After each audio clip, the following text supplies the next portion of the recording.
Well, we've always been classed as a bit of an underdog. And our hardcore fan base always say, we're very undervalued, and we deserve more recognition. To be fair, I think a little bit of the reason why we are that means that we're still here. I think if we'd have had too much success, we might have crashed and burned. So I think always striving for more has kept us hungry and it's kept us fresh because we've always felt a little bit like outsiders. When Britpop was at its height, it was always Blur, Oasis, Pulp. We were never really included in the Britpop celebration side of it. We were more classed when Britpop was starting to fade a little bit. We started to be included in Britpop as one of the bands that were in the lower leagues, so to speak. We were never Premier League.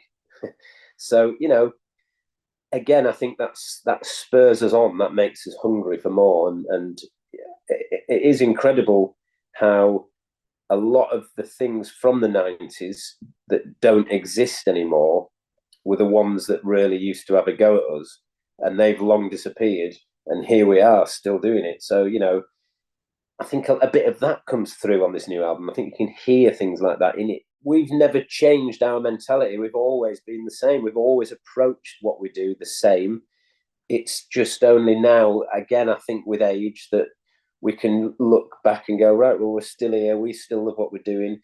As I said about the Rolling Stones, incredible, really incredible that they're in their 80s and they're still releasing new music and they're still fit enough to get on a stage and do big tours. And I was kind of half joking saying we will become the new Rolling Stones, but in another way, whenever we play now, more and more over the past maybe 10, 15 years, I've noticed this more and more.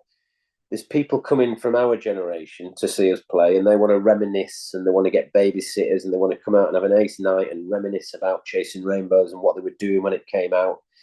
But more and more of these people are bringing their 8, 10, 12-year-old children with them. And the 10-year-old children aren't looking like they've been dragged along. They're all singing every word. So they've obviously been listening to their parents' music at home.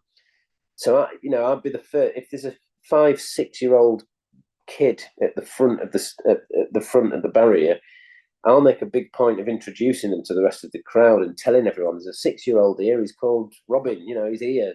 And everyone, the crowd love that. It just makes everyone embrace, and that kid will come back, and he'll keep coming back. So when Robin turns 35 and I'm 95, God willing, I'll be there doing it for him.